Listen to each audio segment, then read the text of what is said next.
Hello, I'm Colleen Wilcox, Superintendent of Schools for Santa Clara County and co-chair of Silicon Valley Reads. On behalf of my co-chairs, Jane Light, San Jose City Librarian, and Melinda Cervantes, Santa Clara County Librarian, I want to welcome you to this special Silicon Valley Reads experience. The book we selected for Silicon Valley Reads 2007 is The Tortilla Curtain by T.C. Boyle. It is a book with many themes relevant to our diverse population, and it touches on some of the most difficult issues we face as a nation. I want to thank Sal Pissarro of the Mercury News and our author, T.C. Boyle, for allowing us to videotape this interview.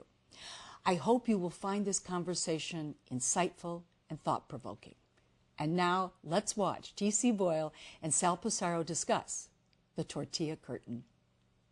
Hello, I'm Sal Pissarro, a columnist with the San Jose Mercury News. We're talking today with T.C. Boyle, author of 19, soon to be 20 books and numerous short stories. And we're going to be talking about The Tortilla Curtain, a book of his which was published in 1995 and which has been selected as the 2007 book for Silicon Valley Reads. Thank you for joining us. My pleasure, Sal. First, can we talk about the genesis of the book? Sure. I was living in Los Angeles at the time and had been there since 1978. I grew up in New York. I'd never been west of the Hudson River until I was 21. I subsequently went to Iowa to the Writers' Workshop. I moved to LA to teach at USC. And in that period, it was prior to Prop 187, 2 years prior to Prop 187, there was a lot of talk about illegal immigration. Probably the LA Times every other day had an article about Mexican culture, about people in gated communities, back and forth. Everywhere I went, this was on people's minds. And so I wrote a book in order to sort things out for myself. I don't know what I'm going to say or feel or do in any given book of fiction until it evolves. It's a kind of puzzle for me. And so I wrote this for my own benefit. And of course, it's been amazing to me that it spoke so directly to an issue that people have adopted it, not only throughout this country, but throughout the world, as an essential text. So where did you get the voices for the characters? There seems to be a little bit of you in at least one of them. There's a little bit of me in all four characters, and I think that's inevitable for any novelist to be invested in his characters. And I try to stretch my boundaries as much as possible to do what I haven't done before. For instance, to inhabit a woman like America Rincon, a female of another culture. Can I do that? Can I make that convincing? And I think, in my mind anyway, a good novelist should be able to be anybody and do anything. Along these lines, by the way, my proudest moment is in a story called Big Game, in which for a couple of paragraphs I got to inhabit the mind of an elephant, Bessie B, and she's very, very angry.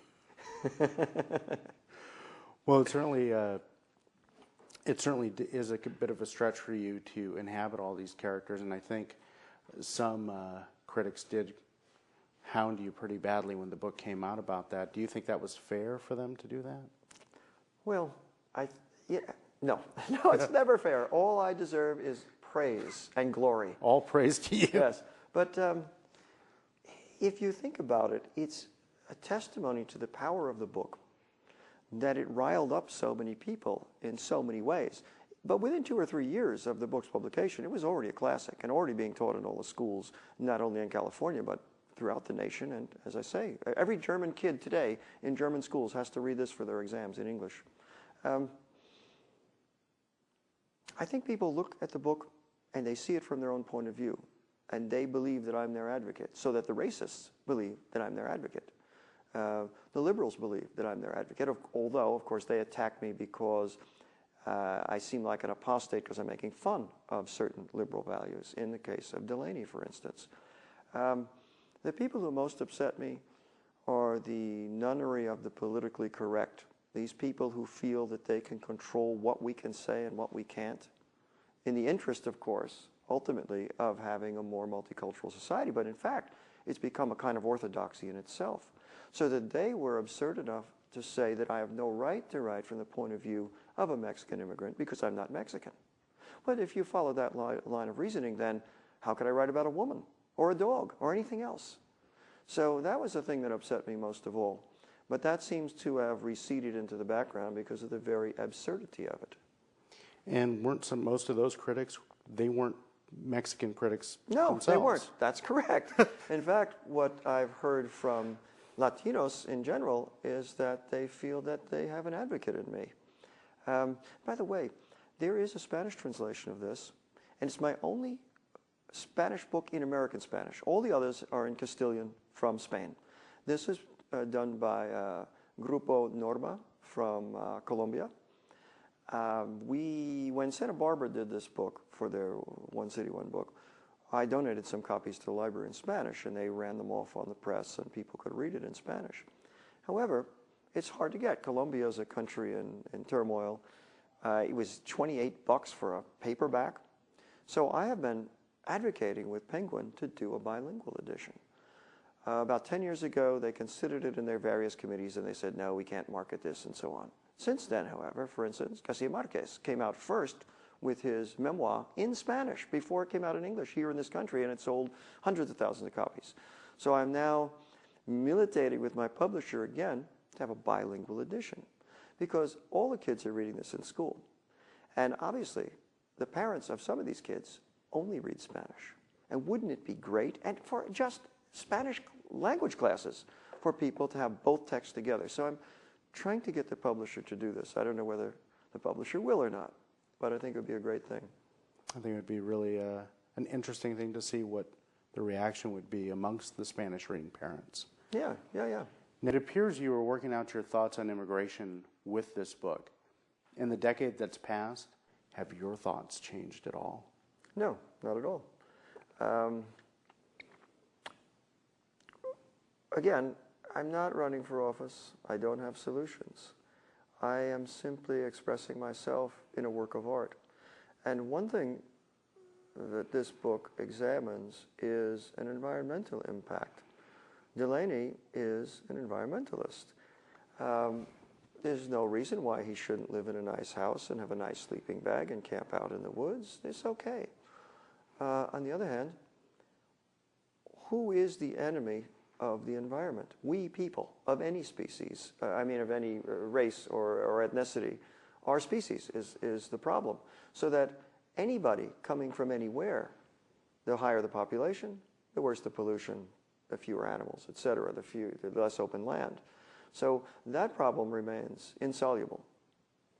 As far as borders are concerned, and the wall we were talking about earlier, and the whole metaphor of the wall in here, from the Tortilla Curtain to the walled Arroyo Blanco estates, etc., I wonder on a species level, a biological level, we are all one species, whether walls mean anything, or even countries mean anything anymore. The coyotes in this book stand as a metaphor for us. The coyotes, they're out in the hills right here this morning. I see their scat right out here in the hills. They don't observe borders. They're one species. They will go wherever the water is, wherever the resources are. And so will we. So I wonder if it makes even sense to talk about nations and ethnic groups anymore. That said, though, you are noticing the wars that are raging around the world. And they are wars for resources, the declining resources of this world. And we have seen in the last 20 years ethnic cleansing in Eastern Europe and elsewhere, in Africa.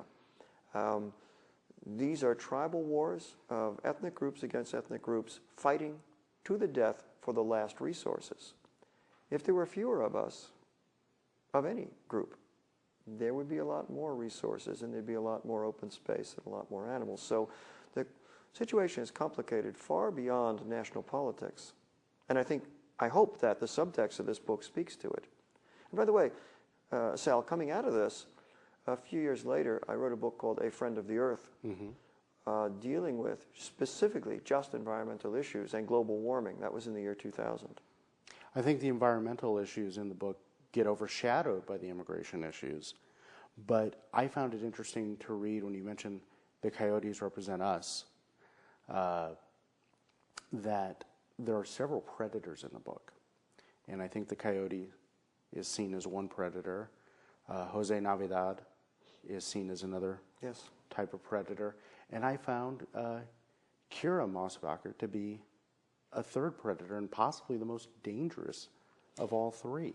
If I can try to imagine how you see that, I would say it's because she is not aware of what's happening in the world in any sense.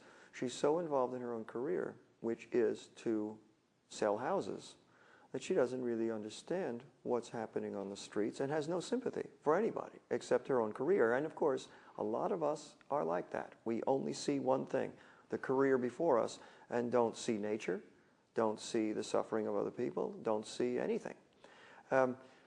What I like about her, if I can reflect on my own book, is the idea of, for instance, the DeRoss house. She has these enormous vacant houses that are for sale because it's a real estate market. Somebody's making money on it. No one's living there. You know? These enormous mansions that are being built everywhere could house hundreds of people, but they won't. And of course, they are destroying the environment as well. And as people read the book, they'll certainly see that some of these large houses sort of get their comeuppance for not being put to the best use. Absolutely. And, you know, speaking of immigrant groups, too, I was criticized by some idiot for having the very lines when Delaney is arguing this with Jack in the supermarket. Delaney says, "But we are a nation of immigrants." Of course, that is exactly what everyone says. And it's true. So that I've done a lot of historical novels, and I'm particularly intrigued with the era of around 1900, 1910, 1920. I wrote the Road to Wellville set then. I'm writing a book about Frank Lloyd Wright now, which takes place partly in that era. In order to do research for that, I will read the novels of the period, Theodore Dreiser, for instance. The immigrant group then in the Midwest that was looked down upon because they're lazy, they're uneducated, and they're ugly, were the Swedes, with their ridiculous yellow hair and blue eyes, and their preposterous language too. And of course, they've integrated. You know, people seem to forget. Look at boxing, for instance. Boxing always has immigrant groups boxing. So in the 20s, it was the Irish. Then it was the Italians. Then it was African Americans. Then it was Latinos. Now we're seeing Russian fighters and Asian fighters. You know, so I think people make a little bit too much of the question of integration and Americanization also, which I think is inevitable. That it just always seems to happen, just not as soon as the mainstream country seems to want it to. We all have xenophobia. I mean, in Mexico, there is tremendous xenophobia and abuse of the immigrants from the South who are coming through Chiapas and come to our border and cross from Guatemala, from El Salvador. We don't think about that because we don't know about that, but that's a fact too. There is also a fact, as I point out in here, of skin color within the Mexican culture. There's also a kind of macho culture, which I'm talking about here. Candido is no perfect human being. If he were, the book would be a kind of tract. You know, I think all four characters have to have flaws and perhaps some positive points too. Otherwise, it becomes too theoretical. It becomes a kind of preaching. I'm not preaching. I'm not advocating anything through the novel itself. Of course, you know what I stand for. You've read my books. I could give you a 100-question quiz, and you could say, does he stand for this and that? And you know. But I don't think a novel is supposed to advocate anything.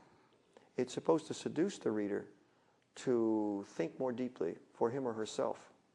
So people say, this is your most political book. And I try to stand back from that and say, no, it's not really. It does deal with a political issue. But so does A Friend of the Earth. The environment's a political issue. Are we going to destroy it or preserve it? Art has to invite the viewer, the reader, to come into this world in his own way and make his own opinion. Otherwise, you should write an essay, give a speech, you know, if you want to advocate. But you shouldn't make art. Art is totally apart from that. Instead, you're presenting and allowing other people to take from it what they will and draw their own interpretations. I hope so, Sal. I think that's what an artist is supposed to do. Now, your four main characters, as you talked about, you imbue them with some positive and some negative traits in all cases. I mean, Candido is in no way a purely positive, naive character. He does a lot of things in the book that I think people would at least frown upon, if not be sometimes horrified by. But the comic satire that you're actually very well known for in your books tends to be mostly directed at our suburban naturalist and his wife. Good point. And you know what? I didn't plan it this way. The book just evolves. I think non-writers will find it hard to believe, but every story I've written in every novel just begins, and I follow it. Obviously, as I go along, I have ideas of where it's going, what it means, why I'm doing it, but it just evolves. And as this evolved, I realized that the people whose behavior might be held up to a fine light are Delaney and Kyra, because they're unconscious of what's happening. They mean well, or he means well at any rate. He's an environmentalist. He's recycling. He is a liberal. He wants to believe in liberal values. And yet I wonder, we all think that we would act bravely in a critical situation, but maybe we wouldn't. We all think that if we were in Delaney's situation when he has the accident with Candido, that we would do the right thing. And maybe we would, but maybe we wouldn't. Just in Santa Barbara recently, there were 2 deaths of hit-and-run drivers. We would all think that we wouldn't run away, but maybe we would. And so, your observation is correct. As the book evolved, yes, I'm not painting Candido in America to be perfect, otherwise it wouldn't work. But they're not so much figures of satire as are Delaney and Kyra. It just seemed to evolve that way. Although certainly with Candido, as events progress in the book, you do get a sense that nothing will ever go right for this man. Well, don't forget, his namesake is Voltaire's Candide. And it helps me to organize the book to have these mounting ironies. It is all built on ironical juxtapositions, so that, as I said earlier, there's nothing wrong with a person, like you or me, taking our sleeping bag and going out in the hills for the night to enjoy nature. But when you juxtapose it with the fact that people are living in the canyon, living rough because they have no other choice, then it becomes satiric and ironic all at once. And while there's a lot of satire, I think, in the book, it doesn't come off as too comic. And is that because of the seriousness of the subject? I mean, you're dealing with a lot of real fear with people here, and there's some very tense and somewhat horrible moments that happen. Yeah, good point. When I first began writing in my first book, Descent of Man, all the stories are pretty wild and satiric and very funny, and didn't really deal with character so much. I didn't really know much about character. I learned how to deal with that as I wrote novels. And also, comedy to me was more of a satiric, slapstick kind of thing. But now I think, as I've matured as a writer, I try to work with many kinds of comedy. My book, The Inner Circle of 2003, is about Alfred C. Kinsey, the sex researcher. And I would say that it's a comic novel, but one in which you don't laugh out loud, you cringe. It's that kind of comedy. And I think you get that kind of comedy in this book, The Tortilla Curtain, as well.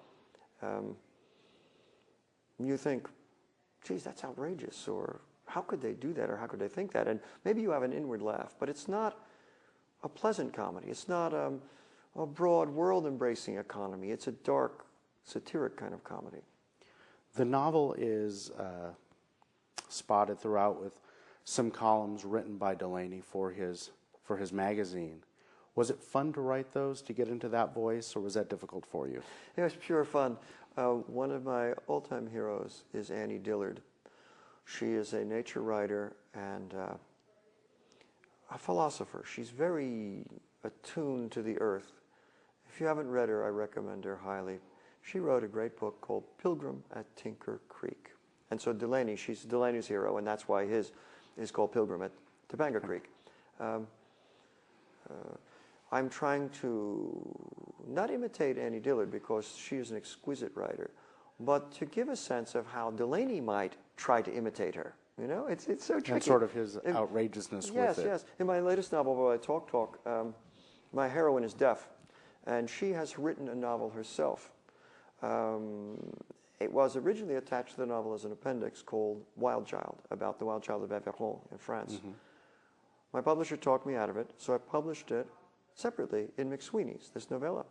And I had the wonderful, wonderful opportunity to have a Borgesian afternote and say that, well, of course, you can see that I'm mentioned as the author here, but how would I know so much about